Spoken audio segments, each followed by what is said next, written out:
some tax incentives. And what they they're just things to help businesses, particularly small businesses, get a little bit of leg up when they first make investments in either things like equipment or people. And one of the things that we've put in is or I think we're about to introduce, that we've been working on, is a tax break to help new businesses employ more people.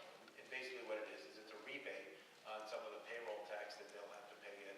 It doesn't affect the payroll tax, but it's a rebate on their income tax for that. It just gives businesses a bit more of an incentive to hire more people. Because often, we realize that, when you're hiring somebody, that's a commitment the business makes, it's a risk, but we want to make sure that we encourage that. There's a number of ways that we can do that. I also think more broadly, though, we need to look at our corporate tax system.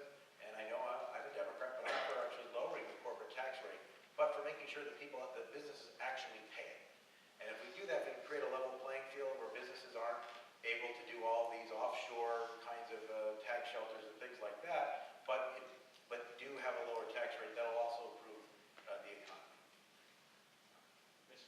Yeah. What about tax simplification? Well, I actually think a lot of the things I'm talking about would help simplify it, certainly the corporate side. A lot of the complexity in the tax code is not something that your average American family needs. In other words, there are all sorts of tax breaks that you fill out. But they're generally, if you look at them like, when you're filling out your tax forms, as I do, and you're like, well, am I a farm, am I this, am I that, you'll sort of see there's very, very special cases. I think we can eliminate a lot of that, frankly. Particularly if we were willing to just look to lowering rates overall, but reducing those particular provisions. It's never going to be